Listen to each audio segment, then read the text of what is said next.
Muy buenas tardes a todos y a todas. Muchísimas gracias por estar aquí con nosotros en este nuevo encuentro que tenemos el privilegio de tener en Shaddak, el templo del yoga en el Paseo de la Castellana de Madrid, y que ya ha cumplido 50 años, y estamos con Ramiro Calle una vez más. Personalmente yo muy feliz de estar aquí. Esta casa es una casa muy sagrada, muy mágica. Las paredes tienen una historia muy bonita de gente buscando. Recorro las paredes y no veo más que cosas bonitas y cosas que invitan a la introspección. Y bueno, hoy están con nosotros Anabel y Noelia grabando. Muchísimas gracias, Anabel y Noelia, por estar aquí y tomaros el tiempo y el cariño de hacer esta grabación. Ramiro, hoy vamos a hablar del Raja Yoga, el Raja Yoga, que es el yoga real. Ciertamente. Y creo que tú has indagado muchísimo sobre ese tema, es uno de los yogas principales, si no el principal. Lo que desde el primer momento nos invita el Raja Yoga a hacer es vivirnos, sentirnos hacia adentro.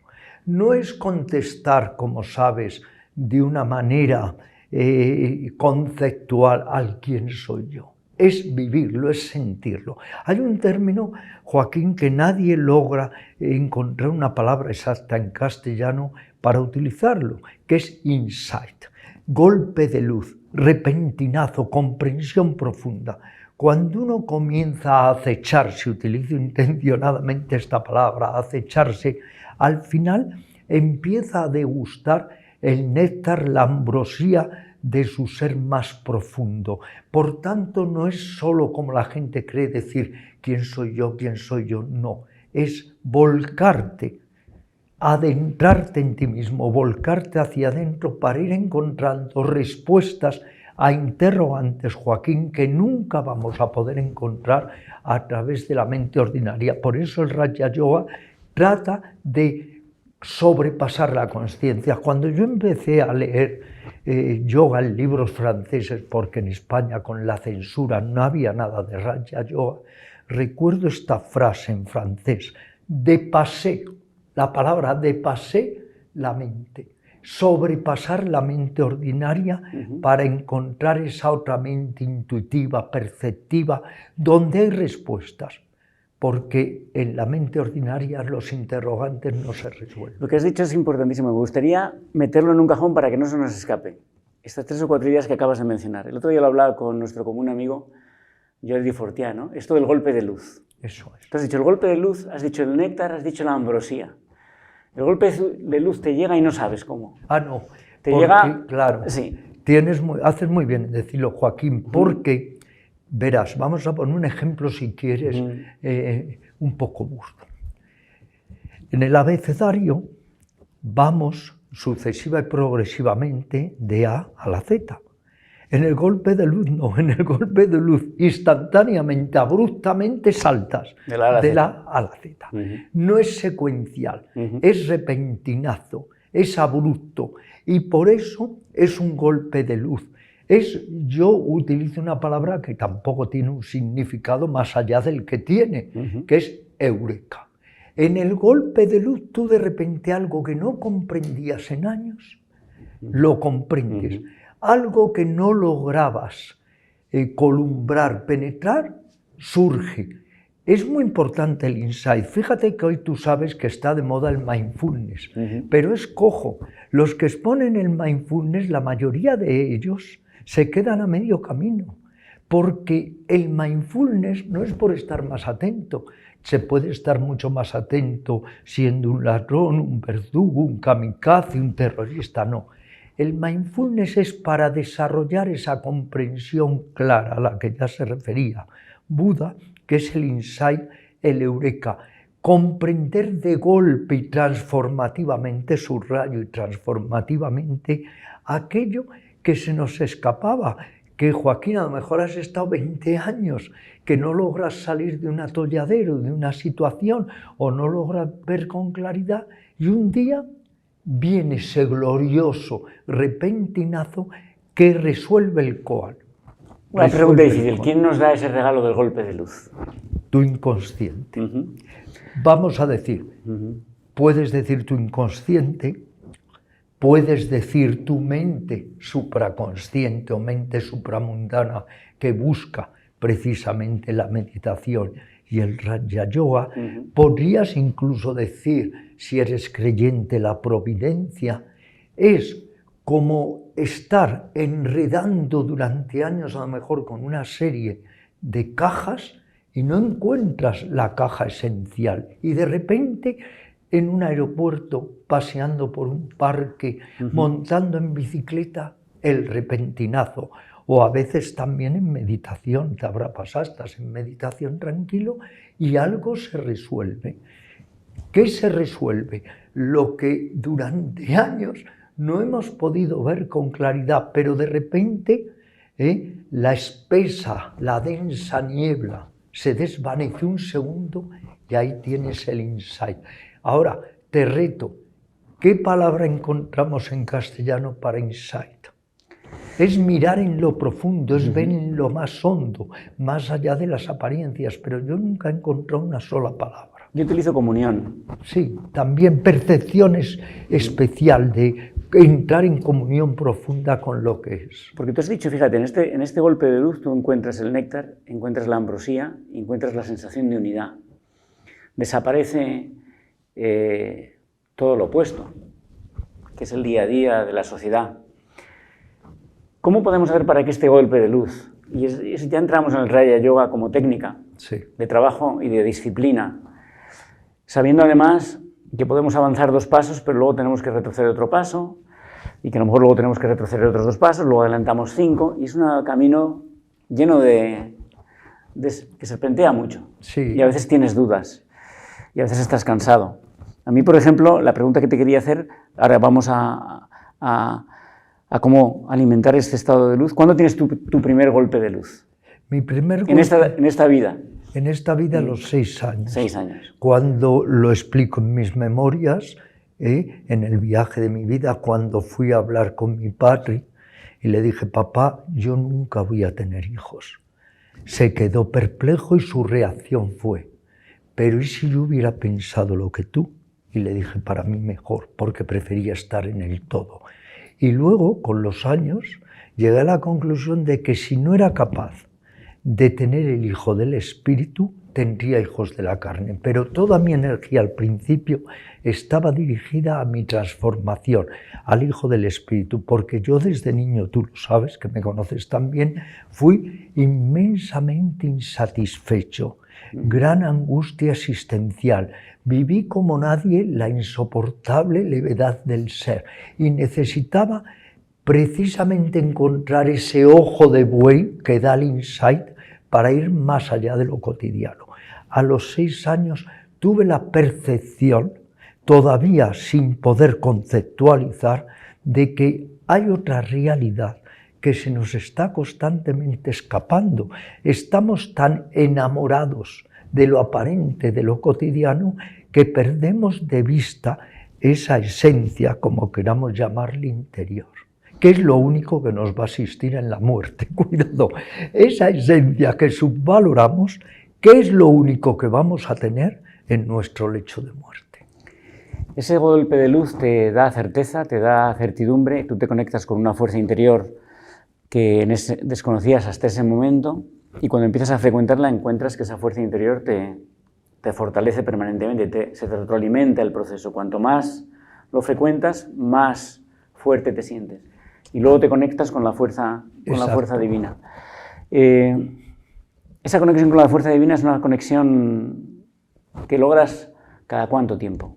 Sí, yo prefiero no hablar de divino, porque el gran problema universal, me da igual. Sí, las palabras nos condicionan. Si yo, por ejemplo, en una de mis clases de meditación utilizo la palabra Dios, para muchas personas es un término familiar y querido, para otras personas puede ser un término antipático incluso. Me decía, fíjate, en comunicación personal tuvimos mucha amistad, Vicente Ferrer me decía, Ramiro, es que hoy en día hablar de Dios te desprestigia.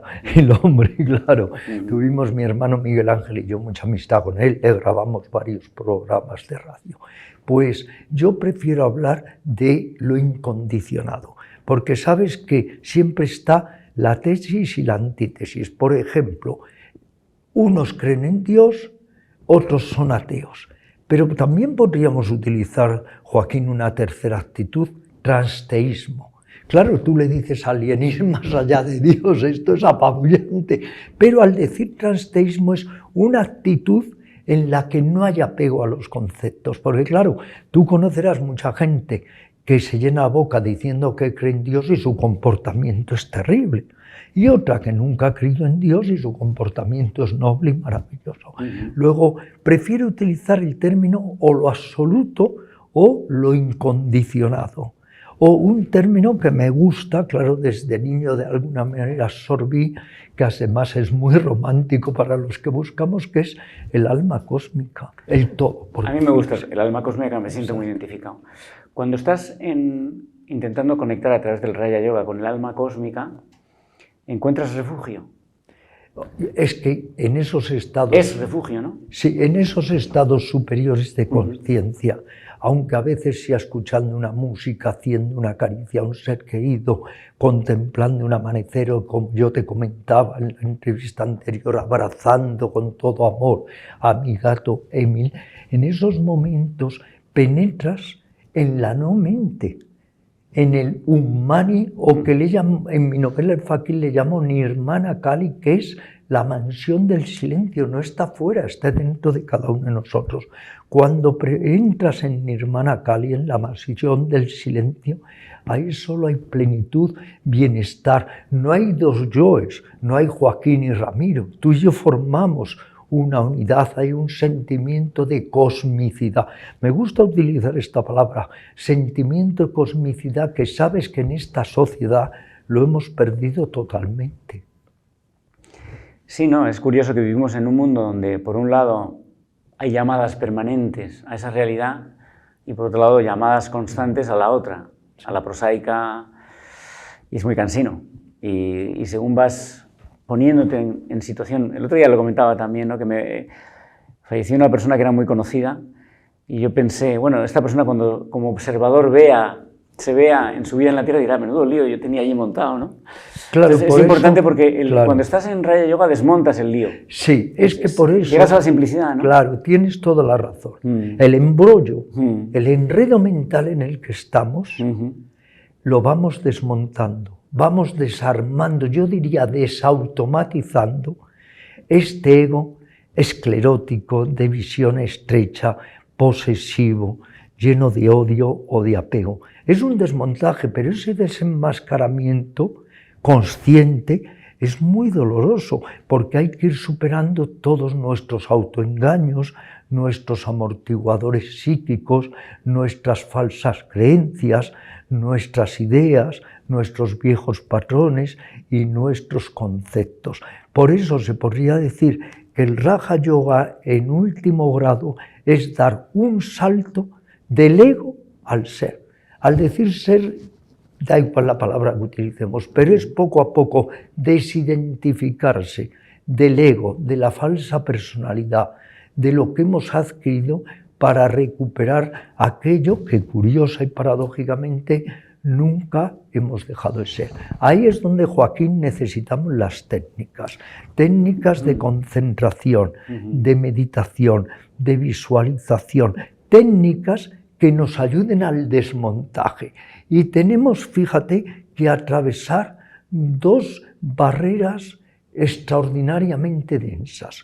Una es la imagen. Ahí empieza el trabajo. No hay técnica oriental real, Joaquín, de autorrealización, que no exija superar o debilitar la imagen. Pero luego viene un camino mucho más difícil, la autoimagen. Y si no somos capaces de ir más allá de la imagen y de la autoimagen, ese ser interior que está ahí a la espera de que le abracemos, nunca le vamos a poder abrazar porque él no se presenta cuando hay imagen y autoimagen. ¿Qué hace esta sociedad? Solo fomentar la personalidad adquirida, la imagen y la autoimagen. ¿Cómo cambias todo esto? Yo no puedo ser optimista, soy realista. Hoy por hoy Todo esto, tal como está montado, bastantes con la salvación individual, o como decía Buda, tú eres tu propio refugio, ¿qué otro refugio puede haber?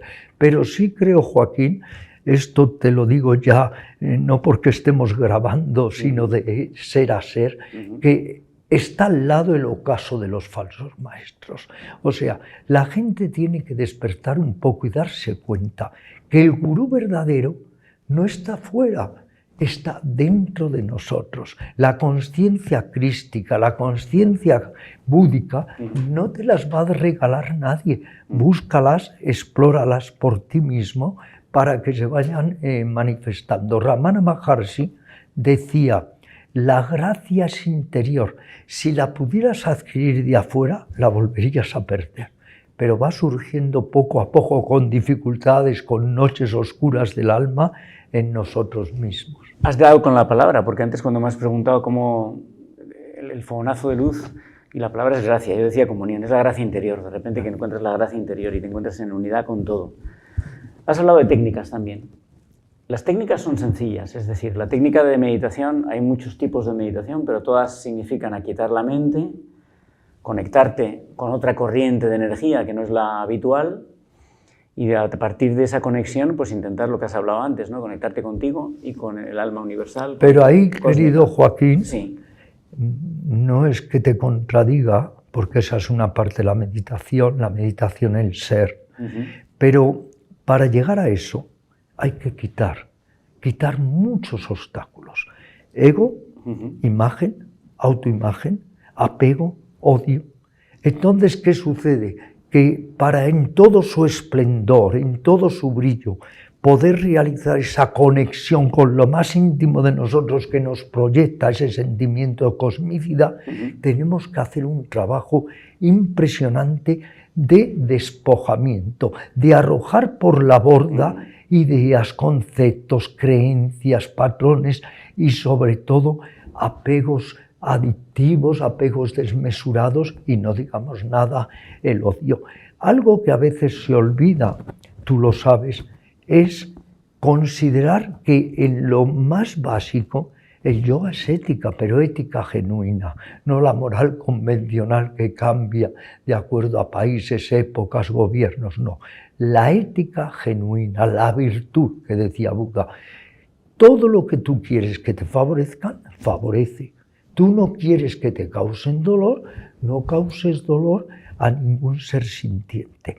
Esa ética es la base. Es muy importante. Hoy en día la gente que se va a ocupar de esa ética va a hacer yoga como el que va al gimnasio, a hacer músculos, a endurecer los glúteos, a sudar, en suma, lo que tan peyorativamente y con razón dice Krishnamurti, se ha convertido el yoga en un ejercicio.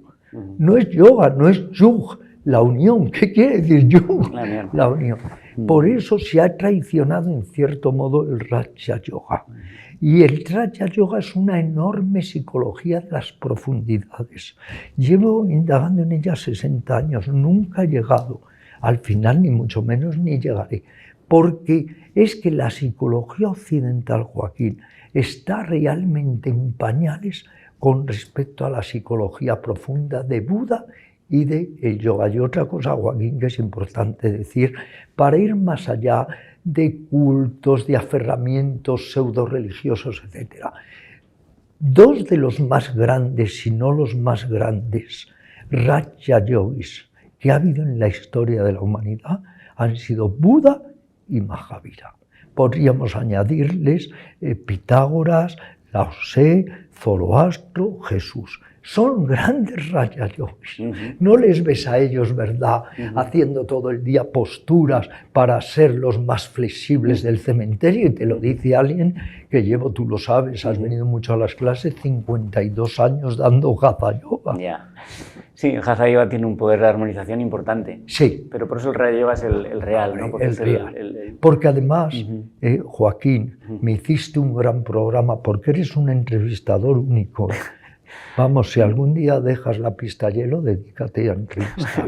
Nacho Vidal, vamos, está entusiasmado siempre. Dice que logramos una conexión al hablar estupenda, una empatía que se transmite. Pues bien, tú fíjate que es que del Raja Yoga nacen los yogas más importantes, que son el Karma Yoga, yoga de la acción desinteresada, y el Jnana Yoga, o yoga del discernimiento. Si algo le falta a este mundo es discernimiento. ¿Cómo esta sociedad podría estar en esta oscuridad si hubiera un poco de discernimiento individual? Discernimiento es mente clara, ¿no? Discernimiento es mente clara, saber, fíjate, Joaquín, diferenciar entre lo accesorio, banal, superficial, las bagatelas, y lo esencial, lo importante. Discernimiento no es solo como la gente cree pensar.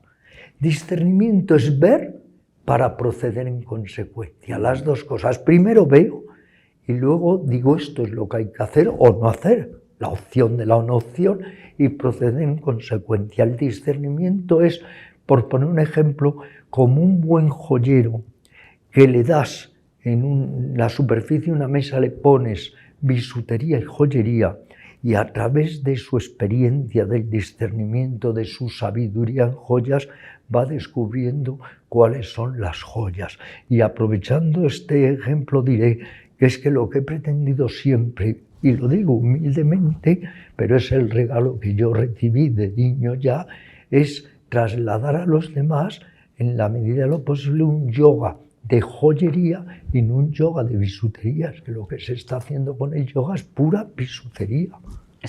Es muy claro lo que dices. Me llevaría esto a pensar en la figura del Brahmin, sí, que me atrae esa figura. El Brahmin yo entiendo que es una persona que intenta sacar de sí lo mejor.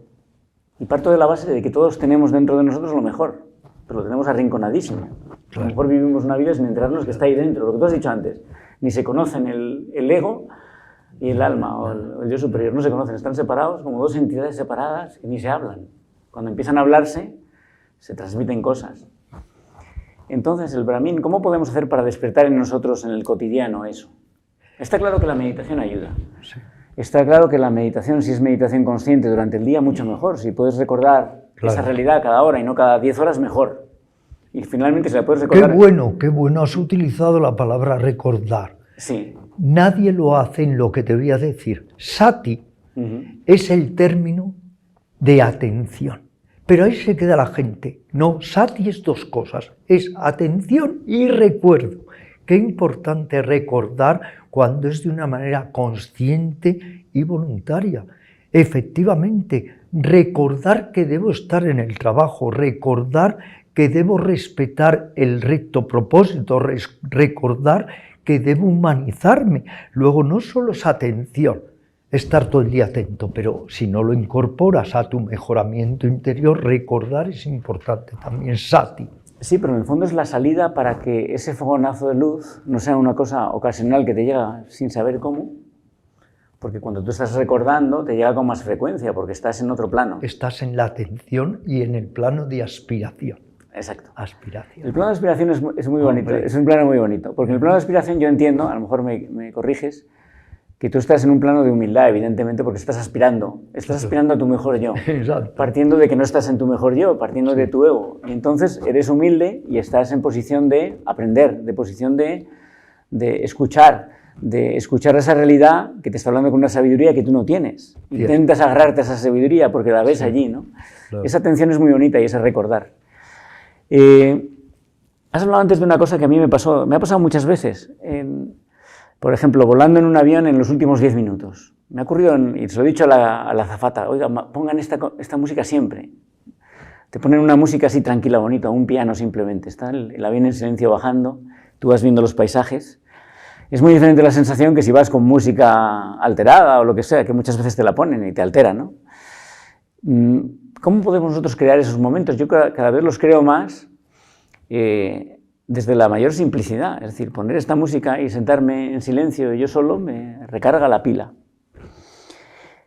No hay una contradicción en pensar que necesitamos recargar la pila. Si la pila del alma o del yo superior, nuestro ser, es tan potente, ¿por qué hace falta recargarlo?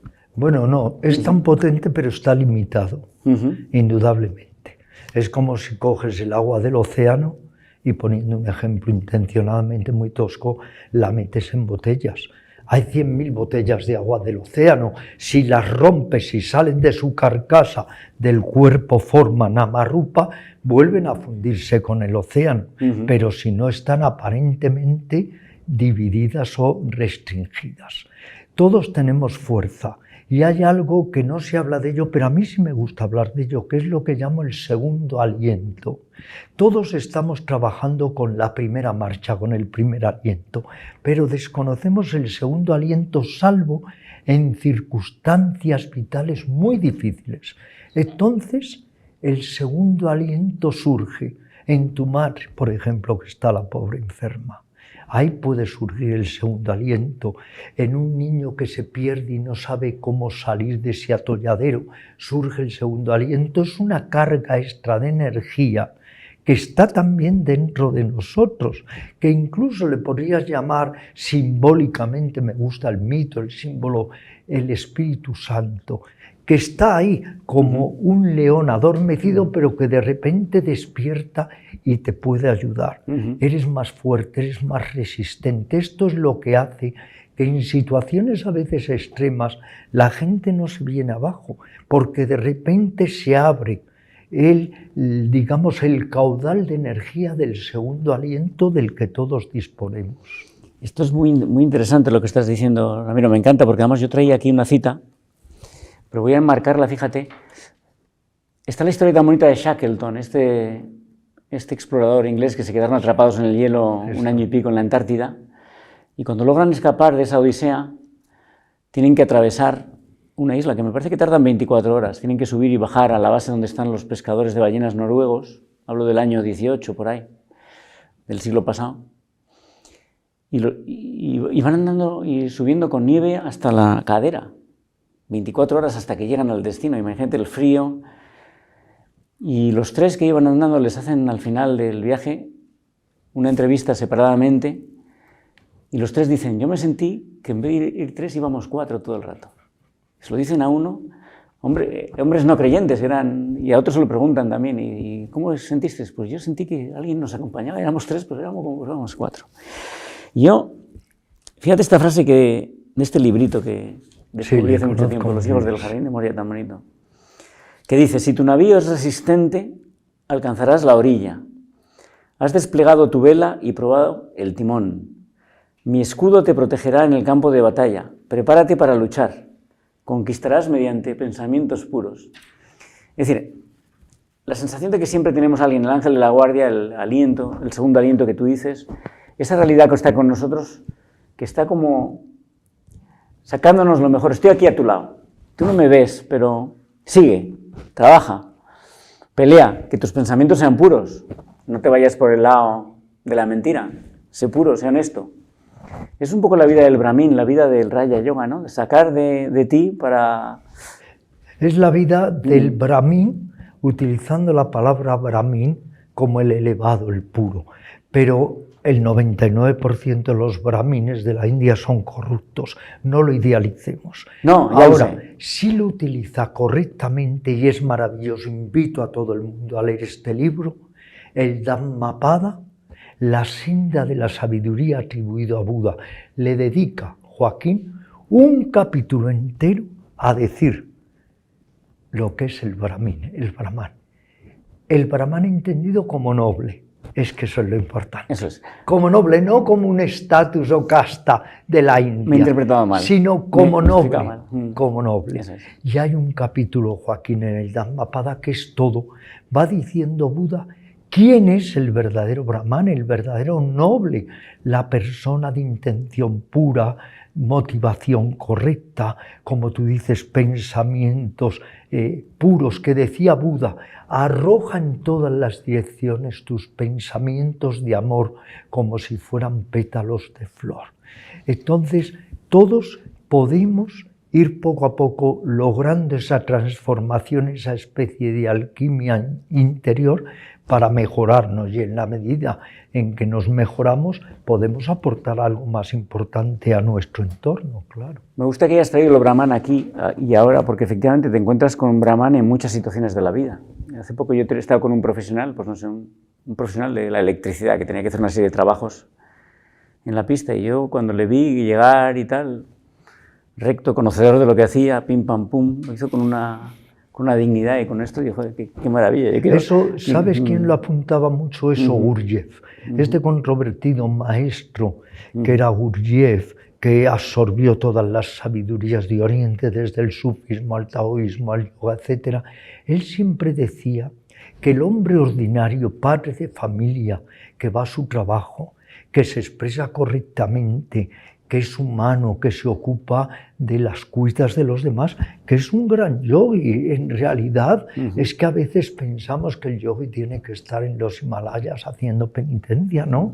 Hay infinidad de brahmanes en el sentido de nobles espiritualmente, también en esta sociedad. Lo que sucede es que es muy difícil, claro, destacar en una sociedad espuria que lo único que le interesa es el producir y nunca el rentabilizar espiritualmente. Hablando de eso, en las Naciones Unidas hay una sala de meditación en el edificio de Nueva York. Bien. Allí tenemos que ir. ¿Tú has ido? He estado en esa sala de meditación. Estado. Sí, esa sala es muy especial. La creó Hammarskjöld, que era el secretario general que murió en Congo, porque le abatieron en el avión, porque estaba buscando una solución al problema del Congo, que era un hombre muy asceta, era un hombre muy digno, y tuvo la fuerza de poner una sala de meditación en ese lugar tan especial, ¿no?, de Naciones Unidas, precisamente para que la gente que entre allí pues intente hacer Raja Yoga y conectarse con otra realidad, y a partir de ahí estar en el mundo desde otra posición. Este es un tema, me imagino, Ramiro, que según vamos pasando los años y según llegamos al otoño de la vida, que es una expresión que me gusta, porque es una sensación de madurez, ¿no?, aflora más, ¿no? Claro. Según pasan los años, la gente nos volvemos más tranquilas, tenemos más perspectiva de la vida, tenemos más posibilidades de contactar con la esencia, ¿no es así? Me estás dando una gran idea, además, Joaquín. ¿Cuál es? Tiene que haber un poco lugar también para el humor forma parte de la vida. Pues tendrías, tú que accedes a quien quieres con tu persuasión extraordinaria, tendrías que convencer al alcalde de Madrid para que en la Junta Municipal de Salamanca, en ese edificio, hicieran una sala de meditación, porque ese edificio dentro es el mayor caos, desatención, malos tratos a la gente que va a la pobre a informarse. O sea, qué bien vendría que consiguieras que ahí, en ese caos espantoso de maltrato al ciudadano, se hiciera una sala de meditación donde empezaran por meditar los empleados que atienden ese lugar y que es con desprecio a todas las personas. ¿Por qué tú no promueves salas de meditación? Mandaré una carta, pero esa idea me parece buena. En muchos aeropuertos del mundo hay una capilla. Claro. O una mezquita. Y más en sitios caóticos, como te digo, en esta Junta Municipal. Esto parece que es de los hermanos Marx. En ese sitio, qué importante sería lo que podríamos llamar el aula o el punto de meditación. Hay un punto de encuentro, pues haga usted un punto de meditación para que además, empezando por los trabajadores, se sosieguen. Si se sosiegan, tratarán mejor, ¿verdad? Todos. Eso tú lo sabes muy bien, es que tú además eres a la vez un hombre de espíritu y un empresario, y estás bregando desde casi tu niñez o juventud con lo que es también la empresa. Tú sabes que si los trabajadores están calmos, serenos, satisfechos, van a rendir un servicio de amabilidad, de cariño, que si no va a ser de hostilidad y de agresión. Yo mismo me lo noto cuando estoy en mi centro, pues relaciono con las personas, me relaciono de un modo mucho mejor y mucho más positivo que cuando estoy descentrado, ¿no? Vamos a tener que llevar el Raja Yoga a todos los organismos públicos. Debería ser Estás hablando de un tema que es precioso, porque en el fondo es entrar, subir, salir. Y si sales con esa energía, eres otra persona. Exacto. Entonces, una enseñanza, fíjate, que me dio mi gran amigo Babaji Sivananda, que tu mujer, Berta, lo conoció y trató, es: Ramiro, observa, sonríe, calla. ¿Cuánto mejor estaría el mundo si observáramos una sonrisa y silencio?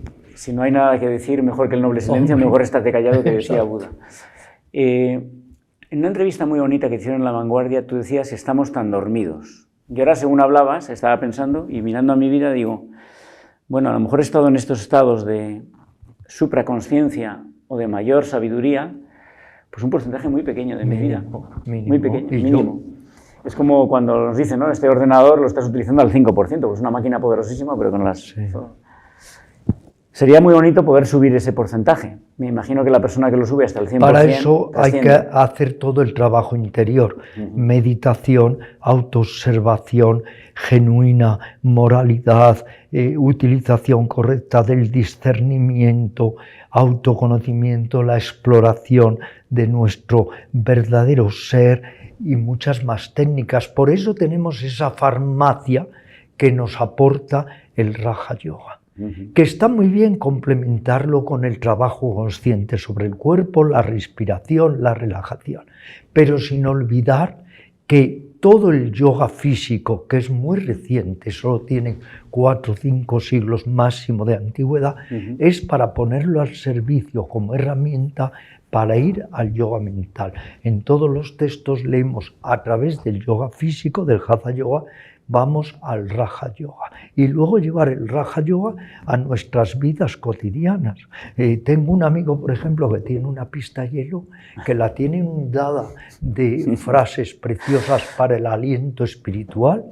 A mí me ayuda, sí, esos carteles me ayudan. Hombre. Pero, claro, efectivamente. Yo creo que estamos tomando y acabamos enseguida, que nos quedan 5 minutos, nos han avisado, ¿verdad? 5 minutos y acabamos.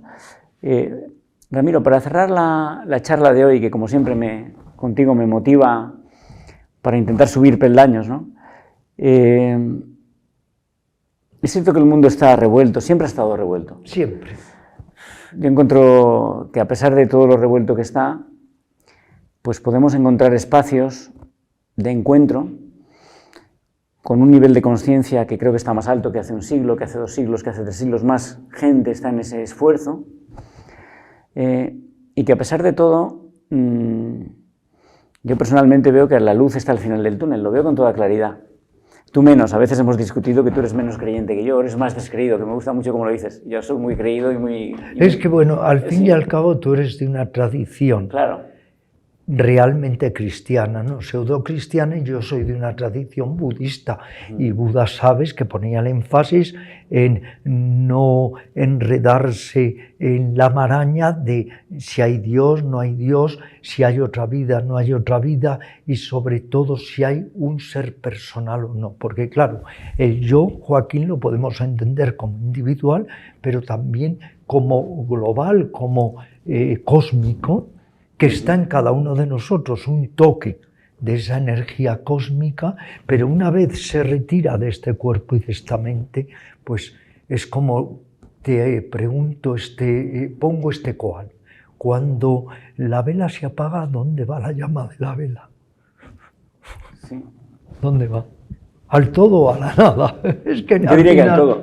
Prefiero decir al todo. Tú al todo, y yo podría decir, como en mi novela El Fakir, al vacío primordial, pero es lo mismo. Todo y nada, ya en esas dimensiones se nos escapa a la limitada mente humana. Pero tú en tus 99 viajes a la India, en el caos que es la India, con 1000 y pico millones de personas, el ruido, el jaleo, te has sentido muchas veces en una sensación de gran unidad, ¿no? Sí, y aquí.